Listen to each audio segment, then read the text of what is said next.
No debería estar escribiendo esto, ni siquiera debería estar pensando en ello. Pero hay cosas que uno no se puede guardar, no si quiere volver a dormir en paz. Me llamo Rafael. Hace 4 años viví en la colonia Loma Bonita, en Tijuana. Rentaba una cuartita de azotea, de esas que construyen con bloques sin aplanar y techos de lámina, justo al fondo de una vecindad medio escondida sobre la calle Ramón Alcaraz, a 3 cuadras de la primaria Luis Donaldo Colosio.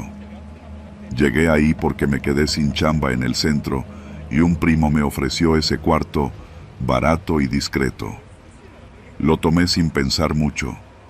Loma Bonita no era la zona más tranquila, pero ya estaba acostumbrado a lidiar con narcos, balaceras y todo lo que uno normaliza en esta frontera rota. La vida era rutina.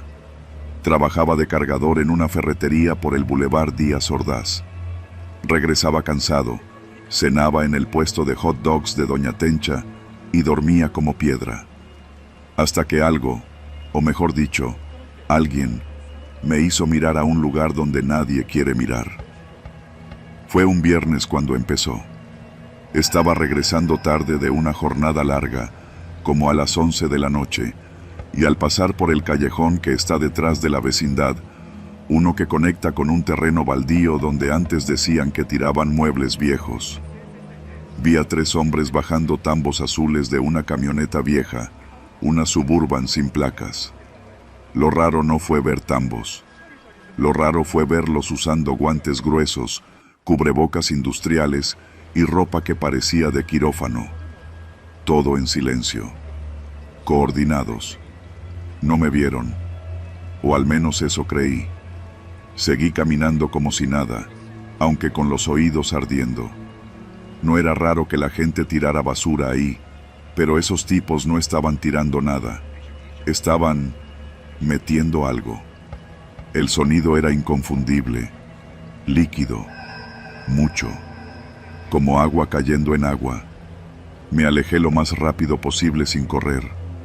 La madrugada siguiente me despertó un olor ácido, raro, como a químico mezclado con carne pasada. Pensé que alguien había dejado carne podrida en el baldío. No le di importancia. Pero el domingo, al bajar por el callejón para ir por tortillas, el olor era peor, más fuerte, más denso. Me hizo toser. Entonces vi al don de la casa vecina, un viejito que siempre estaba limpiando su banqueta con escoba vieja. Me vio y dijo sin mirarme a los ojos: «Tú no digas nada.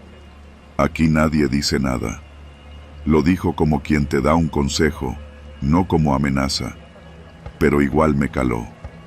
A partir de ahí empecé a notar más cosas. La Suburban regresaba cada 3 o 4 noches. Nunca en horarios fijos. A veces traían tambos, a veces se iban con ellos.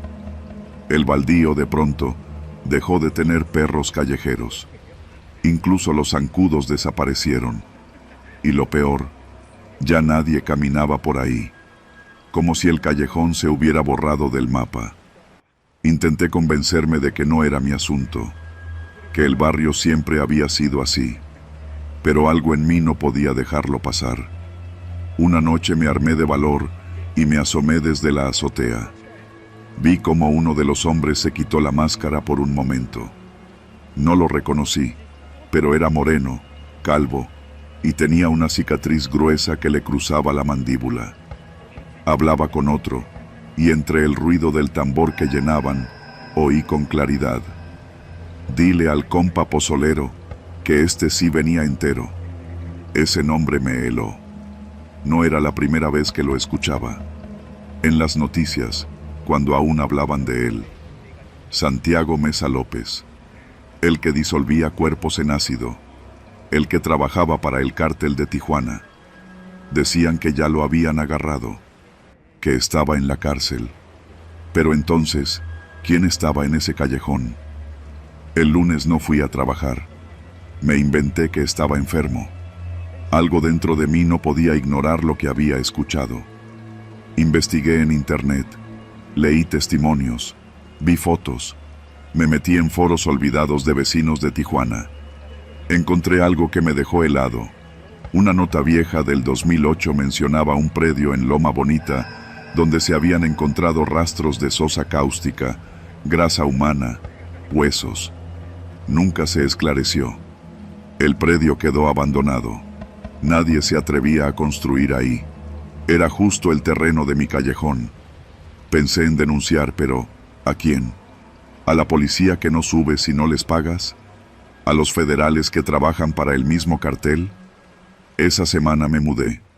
Dejé la colonia sin decir adiós, ni a mi primo, ni al don de la escoba, ni a doña Tencha.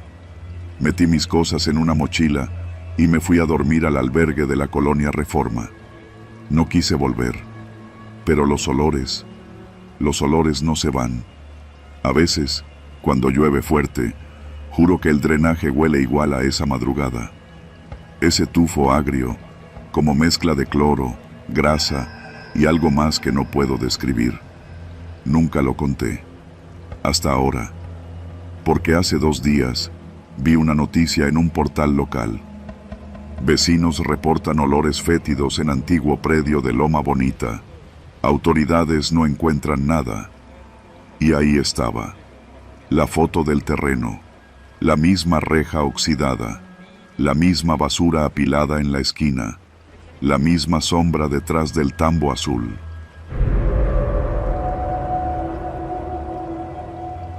Yo trabajé durante casi 3 años como taxista de sitio en la zona norte de Tijuana. Esa parte de la ciudad siempre ha sido una mezcla de exceso y supervivencia. Aquí la vida corre más rápido, más sucia y más peligrosa.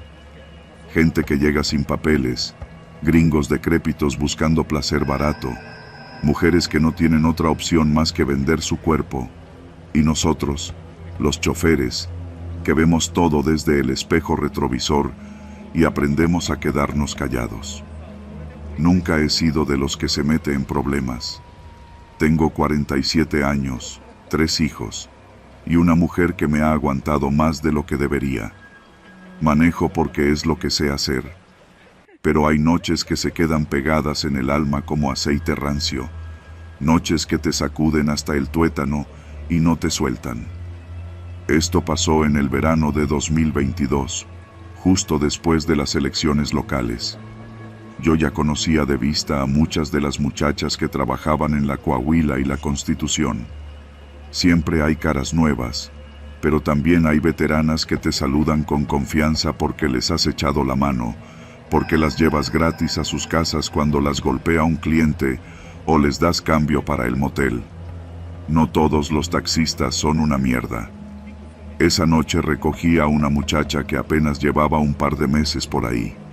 Se llamaba Sonia, morenita, delgada, con un tatuaje de una rosa en la clavícula. Tenía un aire triste, como si supiera que estaba contando los días. Me pidió que la llevara al Hotel Bahía, uno de esos de paso que están sobre la calle Niños Héroes, pero no para trabajar, según me dijo. Voy a ver a un gringo raro. Dice que paga bien, pero no me late. Si en 1 hora no salgo, échate una vuelta, ¿va? Me dijo, dándome un billete de 100. Yo asentí, porque ya me había tocado ir por otras antes que no salían. Esperé en la esquina de la calle Primera. Pasó la hora. Luego pasaron 20 minutos más. Me bajé del carro y caminé al hotel. El recepcionista me vio con cara de fastidio. ¿La morra del cuarto 14? Le pregunté sin rodeos. El tipo se encogió de hombros. Dijo que no sabía nada, que la habitación estaba pagada por 2 noches. No quise armar escándalo. Me fui, pero algo me picaba por dentro. No sé si fue intuición o costumbre, pero regresé 2 horas después. El hotel estaba tranquilo. Subí las escaleras. Toqué la puerta. Nadie respondió. Me acerqué a una ventana rota del pasillo y empujé un poco. Olía raro, como a fierro oxidado y cloro. Bajé y hablé con un policía municipal que patrullaba cerca. Me dijo que no podía hacer nada sin orden. Típico. A la mañana siguiente, Sonia no apareció. Tampoco al día siguiente. Pregunté entre las otras chicas. Nadie la había visto. Me contaron que otra había desaparecido la semana pasada. También una morra venezolana de nombre Carolina. Todos decían lo mismo.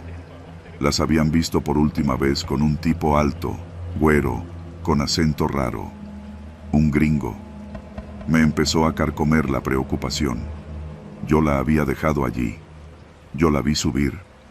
Fue entonces cuando me topé con Luz, una amiga que a veces vendía en la esquina del Hong Kong Club.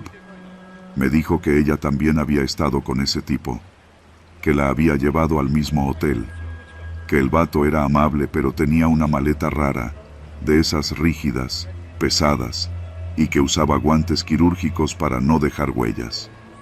Pensó que era un fetiche, pero se fue antes de que pasara algo porque el tipo le pidió que se acostara boca abajo y no se moviera, por 40 minutos. No me latió, carnal. Me salí y le dije que me sentía mal. Me pagó igual, pero me dio miedo. Me dijo, bajando la voz. Fui a la policía. Les di el nombre de Sonia, la descripción del tipo, todo lo que sabía. Pero se me quedaron viendo como si fuera un loco más. Me dijeron que probablemente se fue con otro cliente o que se cruzó a Estados Unidos. Nadie iba a buscar a una sexoservidora desaparecida en la zona norte. No era noticia. Así que empecé a preguntar yo mismo. Me metí a foros. Vi las cámaras de seguridad de la calle gracias a un contacto que tenía en tránsito. Y ahí lo vi. Un carro gris, placas de California. Era un sedán, de esos que no llaman la atención. Lo vi detenerse frente al Hotel Bahía 3 veces en el mismo mes. Las 3 veces, entró una mujer distinta. Ninguna volvió a salir. Lo reporté. Me ignoraron. Pero cometió un error.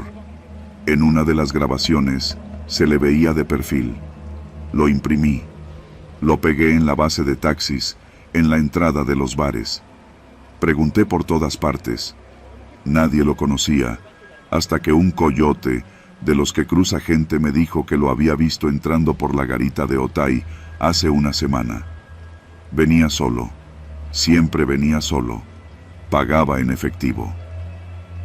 Tuve que ir a los medios. Fui con un reportero independiente, de esos que graban con el celular. Le conté todo. Él se metió más a fondo. Encontró una coincidencia con un caso abierto en San Diego. Una mujer asesinada en un motel barato cerca de National City. El modus operandi era similar. Trabajadora sexual. Cita por aplicación. Desaparecida. Cadáver encontrado 3 días después con señales de asfixia y uso de químicos de limpieza. Las autoridades de Estados Unidos sí reaccionaron. Emitieron una alerta y compartieron el retrato hablado. Fue ahí cuando lo confirmaron. Se trataba de un exmilitar retirado con antecedentes por violencia doméstica y arrestos previos por posesión de estupefacientes. Lo agarraron una semana después, intentando salir de Tijuana por Tecate. En la cajuela traía cuerdas, bolsas negras, guantes y un frasco de cloro industrial. En su celular encontraron fotos. Muchas. Demasiadas. Incluida una de Sonia. Muerta. El gringo confesó 3 asesinatos. Las autoridades mexicanas solo reconocieron 2, pero los que vivimos ahí sabemos que fueron más. Las chicas dejaron de desaparecer. Por un tiempo. Yo no he podido volver a trabajar de noche. Me pasé a turnos diurnos. No soporto ver las luces rojas de los bares encenderse sin pensar en los fantasmas que dejaron los hombres como él. Cuando paso por el Bahía, bajo la vista. La ciudad sigue igual, con música de banda saliendo de los bares, borrachos tropezando en las banquetas, mujeres en minifalda que sonríen con cansancio. La zona norte no cambió, pero yo sí. Ahora sé que el verdadero miedo no tiene cara de demonio ni de fantasma. Tiene la forma de un hombre común, con acento extranjero y una sonrisa amable. Uno que paga en efectivo, que no mira a los ojos y que nunca se queda más de 2 noches. Y sé, sin duda, que volverá a pasar. Porque mientras haya impunidad, habrá más Sonias, más cadáveres y más hombres como yo, que los vimos antes de que desaparecieran y no supimos cómo salvarlas.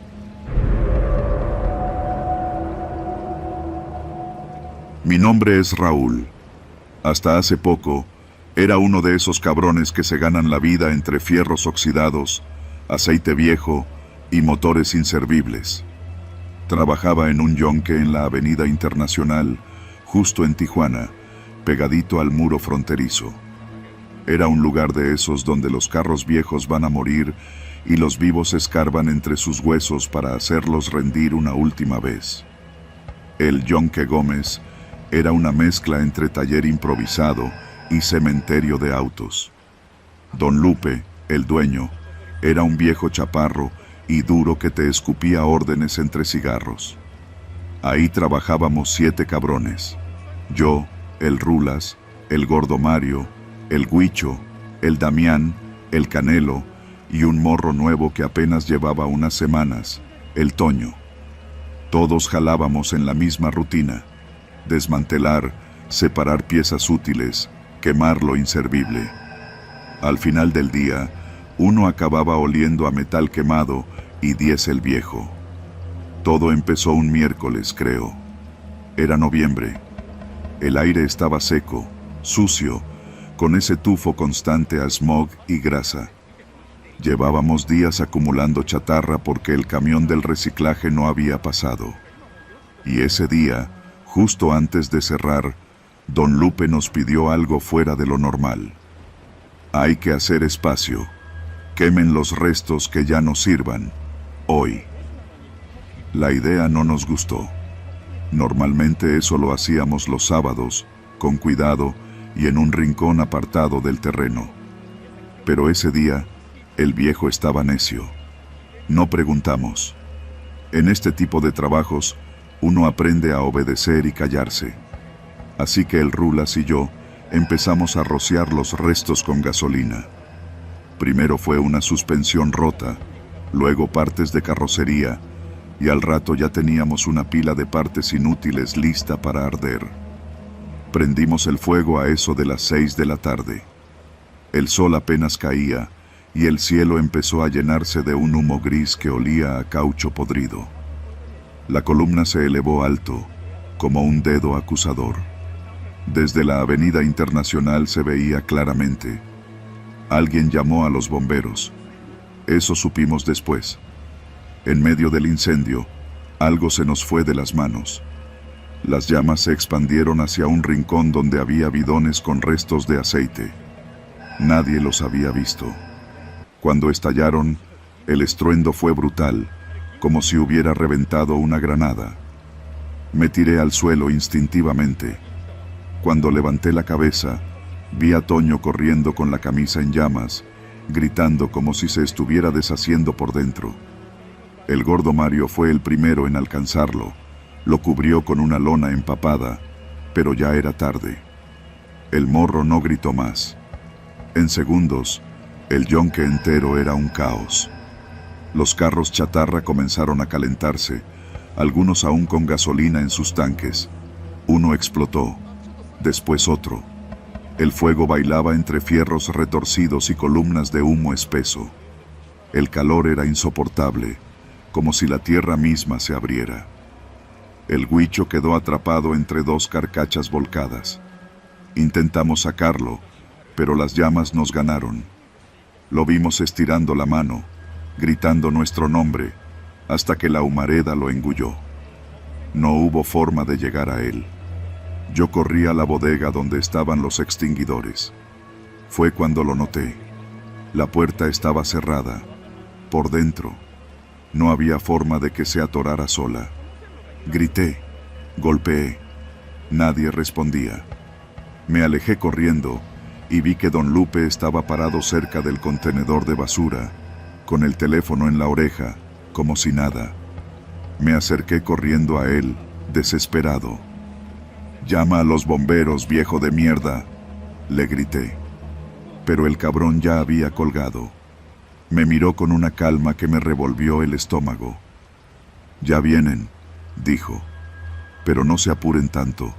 Esto tenía que pasar». No entendí. No quise entender. Los minutos siguientes fueron puro infierno. Damián intentó salir por la parte trasera, pero el cerco estaba electrificado. Había sido instalado apenas una semana antes, para evitar robos nocturnos, según don Lupe. El cableado cayó con el calor y chispeó como serpiente viva. Cuando Damián lo tocó, su cuerpo se sacudió con una violencia que me dejó mudo. Cayó de rodillas. No volvió a moverse. Yo no podía pensar, solo correr, esquivar escombros, buscar aire.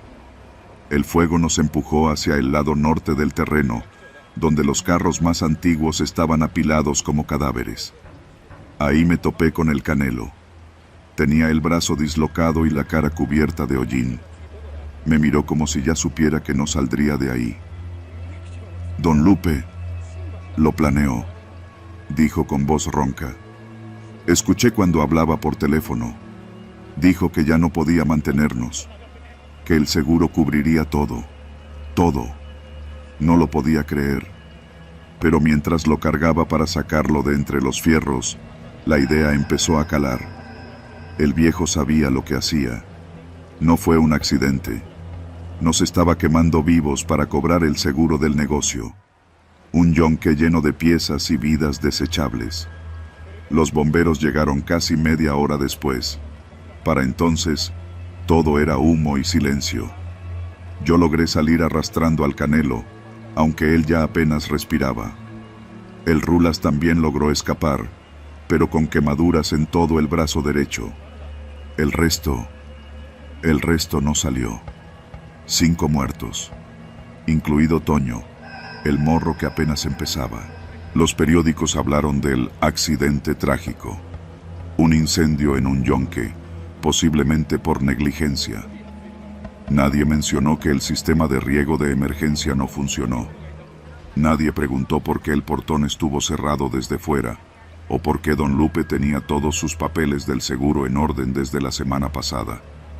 Cobraron rápido. Cerraron el caso aún más rápido. Nunca volví a ver al viejo. Desapareció el mismo día del incendio. Se esfumó como el humo gris que nos cubrió esa noche. Dicen que vive ahora en Arizona, en una casa rodante, con un nombre falso. Yo sobreviví, pero algo dentro de mí se quemó junto con mis compañeros. El olor a goma quemada aún me despierta por las noches. Y cuando paso por la Avenida Internacional, a la altura donde estuvo el Yonque Gómez, donde ahora solo hay un lote vacío lleno de cenizas y silencio, siento que estoy pisando sobre los restos de una fosa común disfrazada de taller. Porque no fue un accidente, fue una masacre, y yo la viví.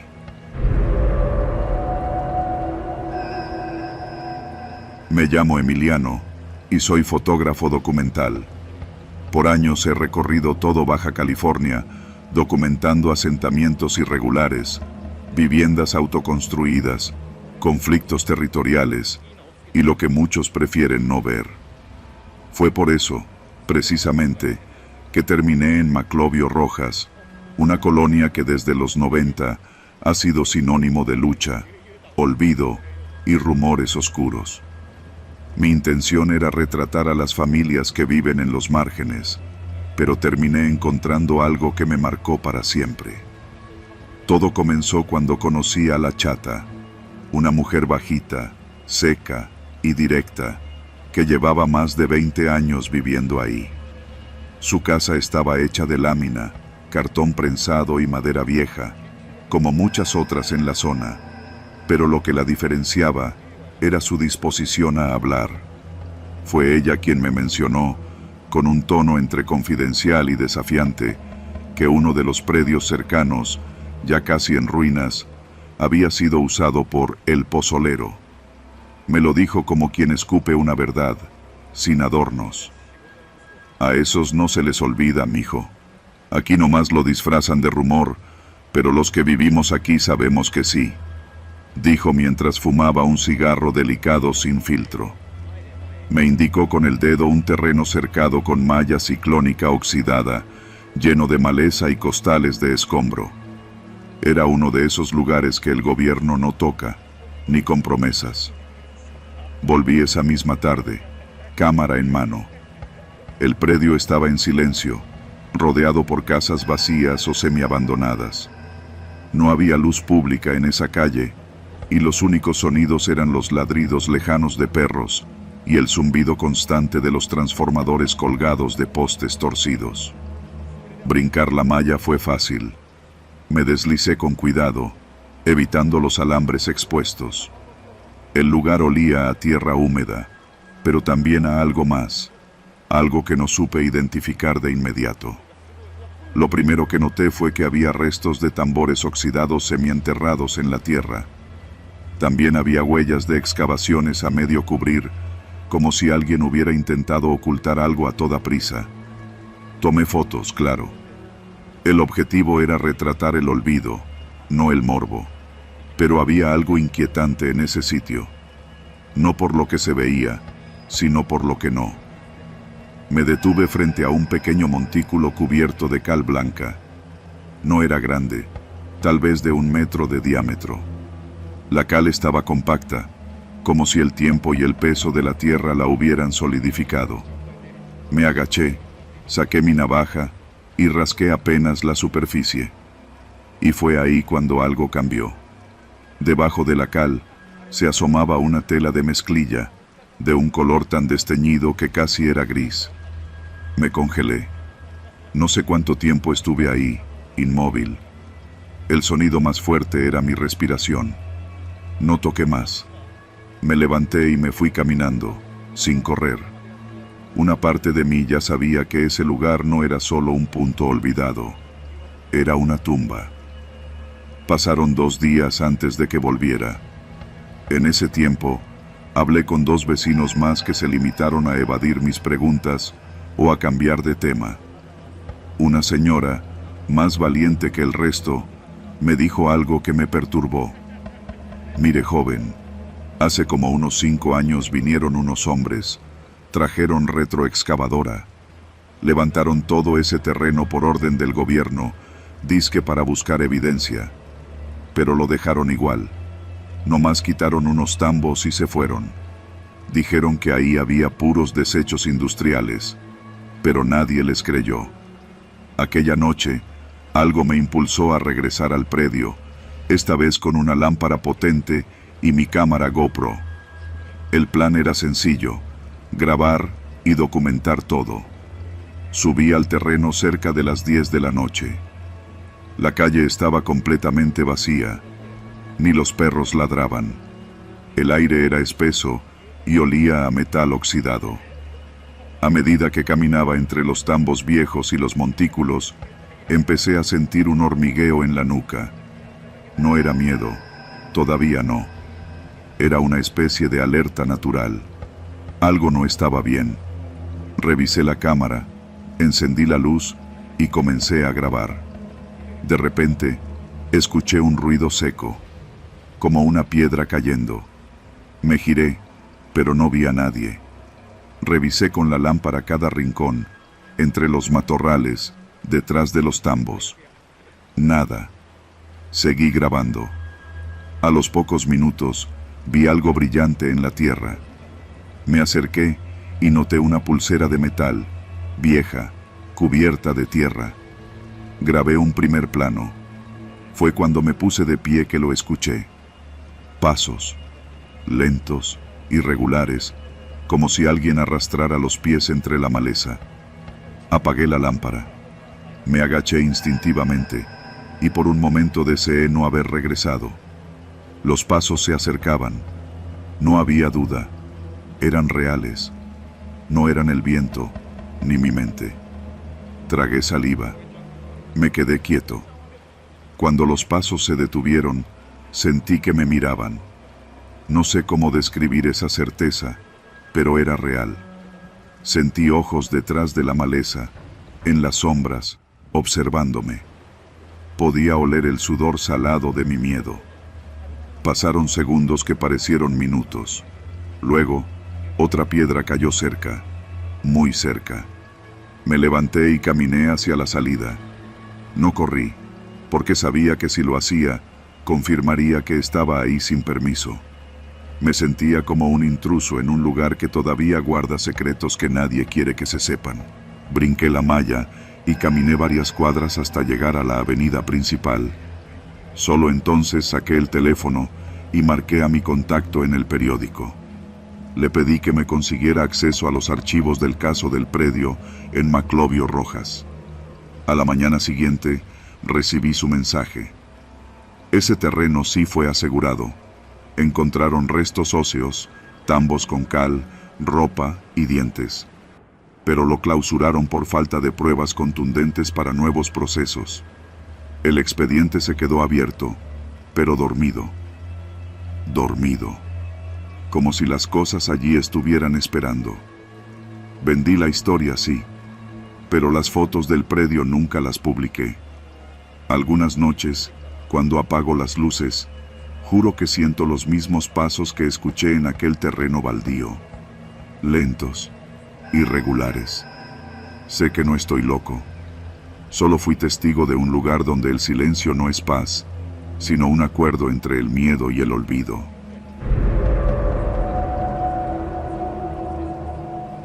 Nunca fui religioso.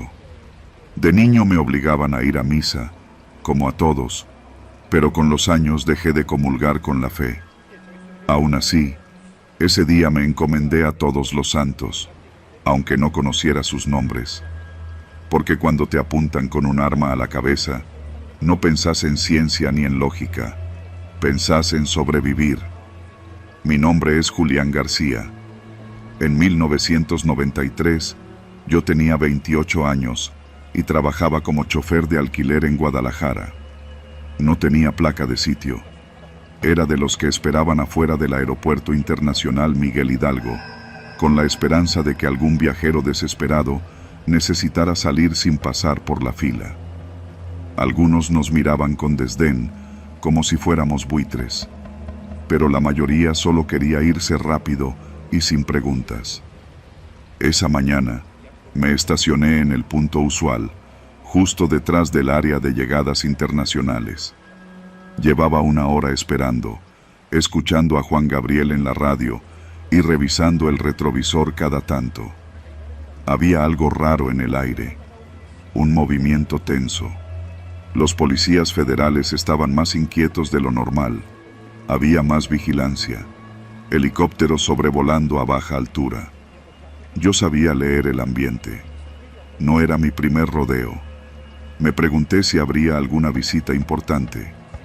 Lo confirmé cuando vi al cardenal Posadas Ocampo salir del aeropuerto, flanqueado por 2 escoltas. Lo reconocí de inmediato, con su sotana negra, su cruz de plata brillando al sol, y esa manera de caminar como si no tocara el suelo. No pasó ni un minuto cuando todo se fue al carajo. Una Suburban negra dio vuelta con violencia desde la avenida y se metió en el área de estacionamiento sin respetar la pluma de acceso. El motor rugía como si trajera al diablo bajo el cofre. Pensé que era algún loco acelerado, pero no. Bajaron 6 hombres armados, no como policías, no como militares, como soldados de guerra. Uno llevaba un cuerno de chivo, otro una escopeta recortada, y el más joven tenía en la mano algo que solo había visto en películas, una pistola con silenciador. Pero no estaba apagada. Los disparos comenzaron como petardos en una feria. Nadie gritó al principio. Nadie se movió. El cerebro tarda en entender que lo que escucha no es parte de la rutina. Yo me agaché de inmediato, metiéndome entre los asientos, cerrando los ojos con fuerza como si eso pudiera hacerme invisible. Pero los vi. A través del retrovisor, Vi cómo rodeaban el auto del cardenal. No hubo advertencias, no hubo diálogo, solo fuego. Más tarde supe que fueron 27 disparos los que recibió el cuerpo del religioso. En su Lincoln blanco, con los vidrios apenas tintados. No intentó correr, no intentó resistirse. Lo acribillaron como si fuera cualquier sicario, como si fuera el blanco que buscaban. Pero lo más extraño no fue eso. Lo más extraño fue lo que ocurrió después, porque no se fueron, no huyeron como locos. No, los tipos se quedaron. Uno de ellos prendió un cigarro, otro se recargó en el cofre de un taxi y comenzó a revisar su radio, como si estuvieran esperando algo, o a alguien. Yo no me moví, apenas respiraba, sudaba frío, tenía los pantalones mojados, y no por el miedo, sino porque me había orinado encima sin darme cuenta. Los segundos se convirtieron en minutos eternos. Fue entonces que llegó otro coche, una Ram con placas de Sinaloa. De la camioneta bajó un hombre con traje gris y gafas oscuras, alto, delgado, con el cabello peinado hacia atrás. Se acercó al cuerpo del cardenal, lo miró sin decir nada, y luego le hizo una seña al más joven del grupo. Este asintió y comenzó a disparar al aire. No a la gente, al cielo, como si quisiera dejar claro que aquello era un mensaje. Luego, como si todo hubiera estado ensayado, se subieron a sus vehículos y desaparecieron. Los policías que estaban en la zona no hicieron nada. Algunos se agacharon, otros se escondieron. Nadie disparó de vuelta. Nadie persiguió a los agresores. Después de lo ocurrido, llegó el caos. Llegaron cámaras, periodistas, helicópteros. Me obligaron a bajarme del auto con las manos en alto. Me preguntaron si era cómplice, si había grabado algo. Me interrogaron por horas. Me quitaron el carro. Me dijeron que mejor me callara, por mi bien. Pasé los siguientes días encerrado en casa. Apagué el radio, la televisión. No quise saber lo que decían. Pero los rumores comenzaron a llegar.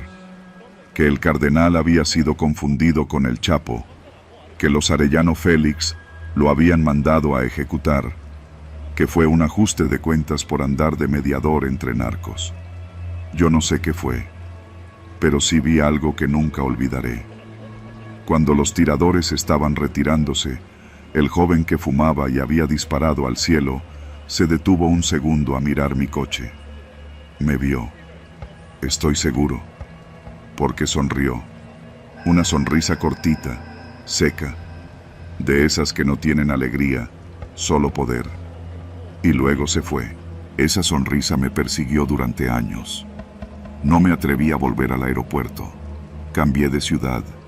Me fui a Tijuana, creyendo que allá el peligro era diferente, más lejano. Pero allá también me alcanzaron las balas, los silencios, la sangre. Porque uno cree que el horror tiene cara de monstruo. Pero a veces, el verdadero terror tiene cara de sacerdote acribillado, de policía que voltea la mirada, de un chofer que se convierte en testigo por estar en el lugar equivocado. Y lo más jodido es que sigo vivo para contarlo.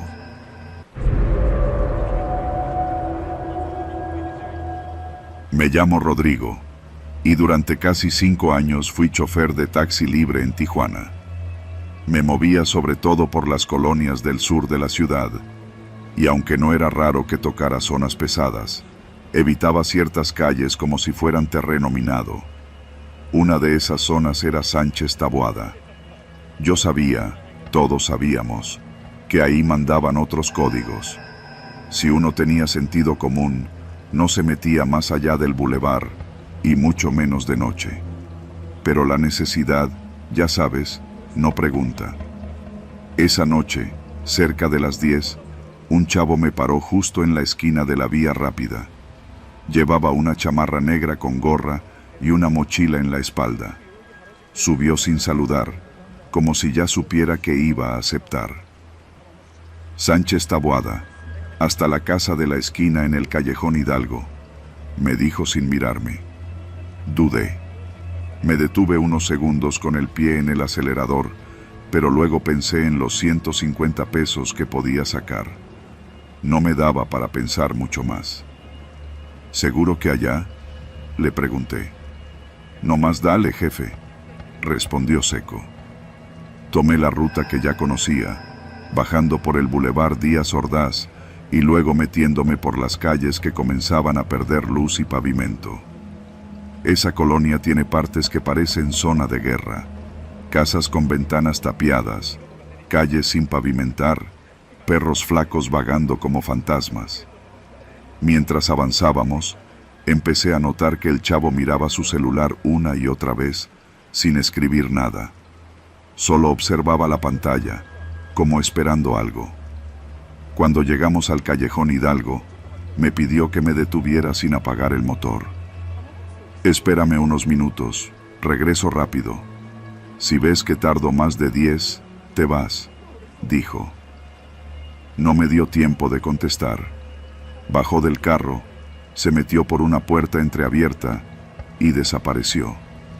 Ahí me quedé yo, con la radio apagada y las luces bajas. En esa colonia, a esa hora, uno no quiere llamar la atención. Pasaron 5 minutos, luego 10. Ya estaba por irme cuando escuché un golpe seco, como si una silla se cayera dentro de la casa. Volteé al instante, luego otro golpe, y después gritos apagados. No supe si era el muchacho o alguien más, pero algo estaba pasando. Me sudaban las manos, el volante se me resbalaba, y el corazón me latía con fuerza. Un par de segundos después, un tipo salió corriendo de la casa. No era el chavo. Era un hombre más grande, con la cara cubierta por un pasamontañas. Me miró de frente, como si hubiera sabido que yo estaba ahí, y gritó: «Tú no viste nada, perro. Lárgate ya». Ni pensé. Aceleré tan fuerte que el carro brincó sobre los baches. Vi por el retrovisor que otro tipo salía con lo que parecía un rifle corto. Pero no dispararon. Supongo que yo no era el objetivo. No me detuve hasta llegar al bulevar. Temblaba tanto que tuve que orillarme frente a una farmacia cerrada. Ahí me quedé unos minutos, tratando de respirar, de entender qué chingados acababa de pasar. Al día siguiente, supe por las noticias lo que había ocurrido. Un enfrentamiento entre 2 células rivales, justo en el callejón Hidalgo. 3 muertos, 2 de ellos ejecutados. Uno coincidía con la descripción del chavo que se subió a mi taxi. Esa noche no dormí, ni la siguiente. Me quedé con la imagen del tipo del pasamontañas grabada en la cabeza. Pero lo peor no fue eso. Fue que, al revisar el asiento trasero del taxi días después, encontré algo que me heló el cuerpo. Una libreta negra, pequeña, olvidada entre los asientos.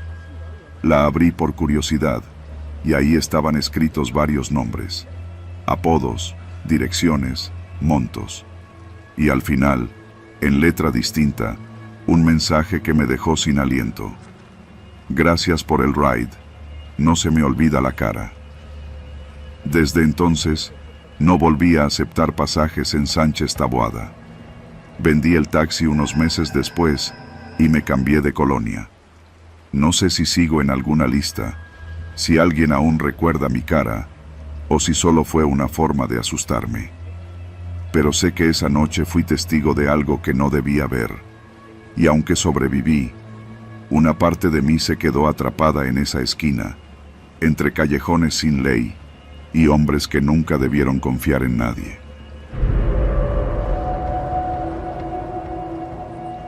Nunca fui de esos que se dejan impresionar fácil.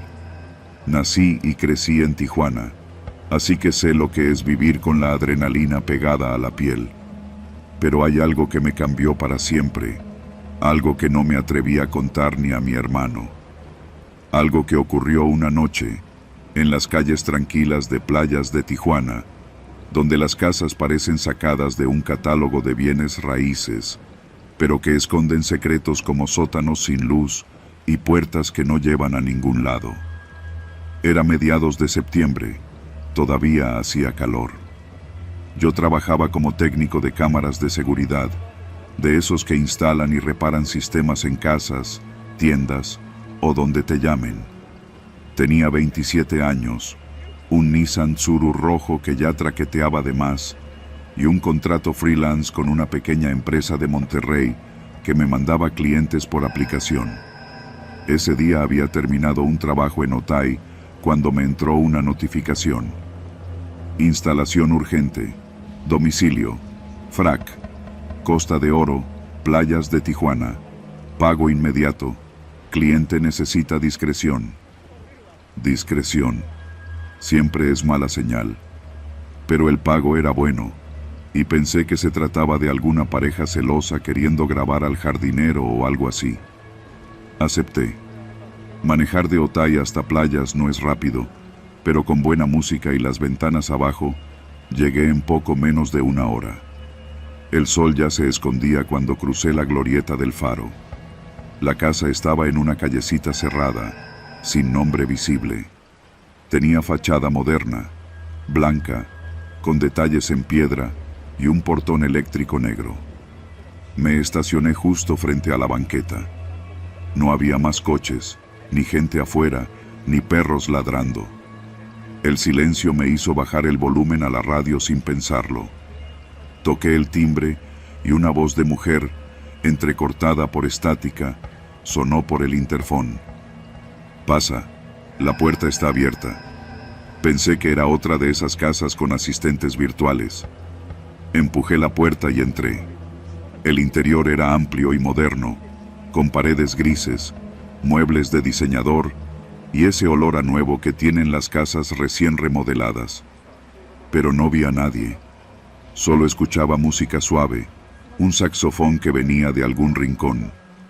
Grité un «Buenas tardes» sin respuesta. Me adentré un poco más y encontré una nota sobre la mesa del comedor. Las cámaras van en el pasillo de arriba y el patio trasero. Todo el equipo está en la recámara. No hagas preguntas, solo instala. En ese momento pensé que tal vez estaba tratando con narcos o alguien con cosas que ocultar, pero la paga era buena y ya estaba allí. Subí. La recámara era grande, casi vacía, salvo por una mesa con 2 cajas nuevas de cámaras, conectores y una laptop. Mientras revisaba el equipo, noté algo raro en la alfombra. Una mancha oscura, como si alguien hubiera intentado limpiar un derrame de vino o sangre. Me acerqué, olí, pero no era sangre, al menos no fresca. Intenté ignorarlo. Comencé a trabajar. Instalar cámaras no es un proceso rápido. Tienes que planear la ubicación, hacer pruebas de conexión, verificar la red. Me tardé casi 2 horas. Ya era de noche cuando terminé. Fue entonces cuando me di cuenta de que no sabía cómo salir. La puerta por donde había entrado estaba cerrada con llave y el interfón ya no respondía. Pensé que tal vez me habían olvidado dentro. Empecé a caminar por la casa buscando un teléfono fijo, un número, algo. Al llegar al pasillo que conectaba con el patio trasero, vi una puerta entreabierta. La empujé. Era un cuarto pequeño, sin ventanas, y ahí fue donde todo cambió. Había una colchoneta vieja en el suelo, una cubeta de plástico, varias botellas de agua vacías y una cadena con candado anclada a la pared. No necesitaba ser un genio para entender lo que era, una celda improvisada. Retrocedí instintivamente. Tropecé con algo que estaba en el umbral. Era un zapato. Uno de mujer, pequeño, desgastado. Al lado, un mechón de cabello enredado en cinta plateada. No sé cuánto tiempo estuve allí parado, con la garganta seca. Solo recuerdo que mi cuerpo entró en modo automático. Bajé corriendo. Intenté forzar la puerta de entrada, pero nada. La cerradura estaba electrónica y sin corriente. La señal del celular tampoco llegaba. Empecé a sudar. Fue entonces cuando oí el sonido de un coche acercarse. Apagué todas las luces, me oculté detrás del barandal de la escalera y esperé. Escuché el portón abrirse, pasos. Una voz masculina, grave, con acento norteño, hablaba por teléfono. Ya la trajimos. Que no se te olvide el sobre en efectivo mañana. Lo de la cámara quedó, ¿verdad? No quiero errores. Era él, quien fuera que habitaba esa casa. Subió. Escuché cómo se abría la recámara donde había estado trabajando. Juraría que revisó la instalación. Luego bajó, pero no se fue. Se metió al cuarto de la celda, y con él iba otra persona. Escuché el crujido de algo arrastrado, luego un golpe seco, y gritos, gritos de mujer, gritos reales, ahogados, desesperados. Mi cuerpo temblaba entero. Me quedé inmóvil, sin hacer el más mínimo ruido. No había escapatoria, y si me encontraba, probablemente sería el siguiente en esa cadena. Permanecí en silencio por lo que sentí como una hora. El tipo salió, cerró con doble vuelta, bajó de nuevo, y poco después escuché el portón abrirse y cerrarse. Me acerqué lentamente a la puerta trasera y me asomé por la rendija. El coche ya no estaba. Tenía que hacer algo.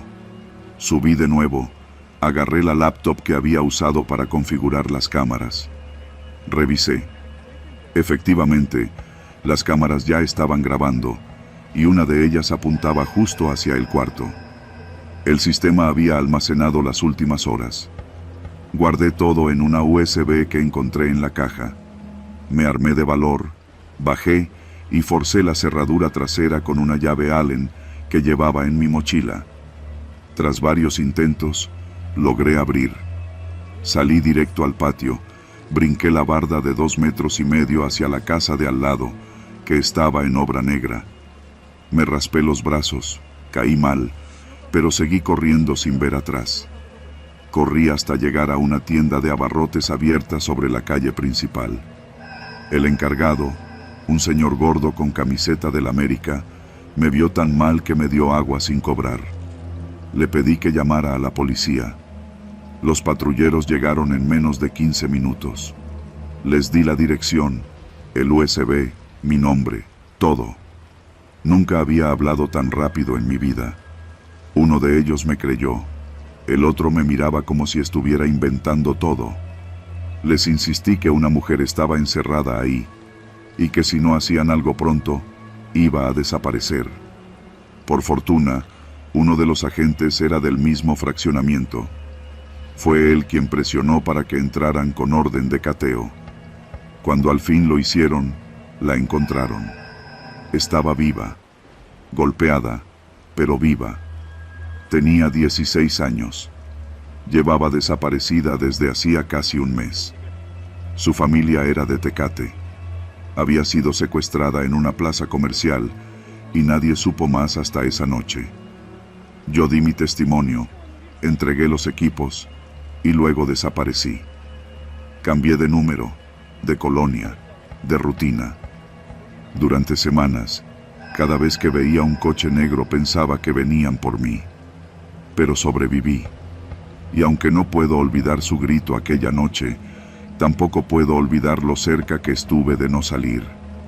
Hoy, cada vez que paso por playas, bajo el vidrio del coche, respiro hondo y me digo, tu cámara la salvó, pero tú estuviste a segundos de ser la siguiente historia.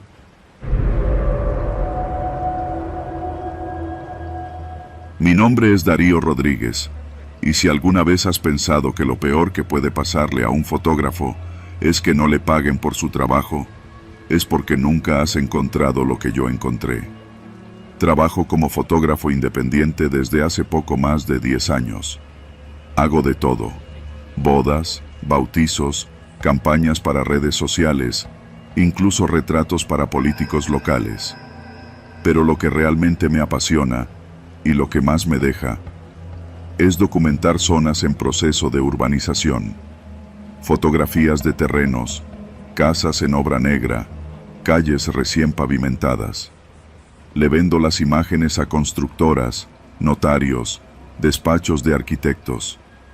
Ellos hacen negocio con la tierra, yo solo con la imagen. Fue justo por eso que terminé en Ojo de Agua, un sábado de junio, con el cielo encapotado y la humedad pegándose como trapo viejo a la piel. Un cliente me pidió que fuera a fotografiar un terreno que estaban por vender.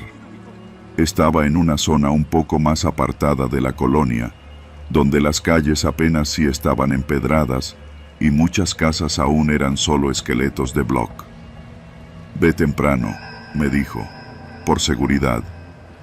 Pero como siempre, se me fue el día y llegué pasadas las 5 de la tarde.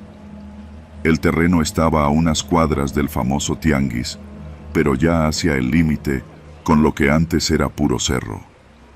Había escuchado historias sobre esa zona. Todos en Tecámac sabían lo de El Pozolero. No se hablaba mucho, pero el rumor era constante.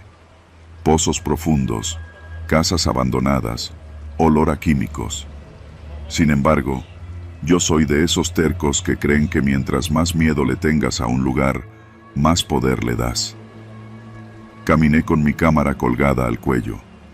El terreno no tenía reja ni señalamiento, solo unas cintas de plástico colgando entre varillas oxidadas. Tomé unas 20 fotos desde distintos ángulos. El lugar estaba rodeado por un montón de basura, botes, bolsas negras, hasta un sofá podrido. Lo normal, pensé. Fue entonces que vi la casucha al fondo. Parecía más bien una bodega improvisada. Paredes de lámina, techumbre de cartón y una puerta de madera astillada.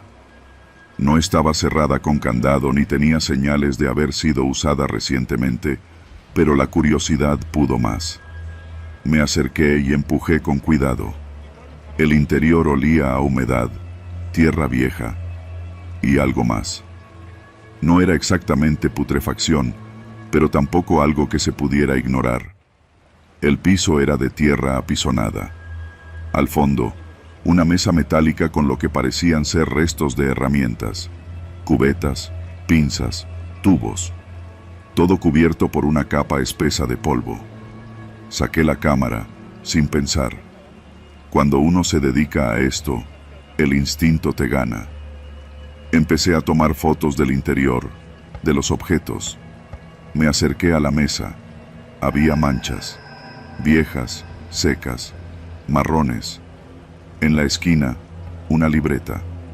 Me puse unos guantes de látex que siempre cargo en la mochila, para cuando tengo que mover basura o subir a techos, y la tomé.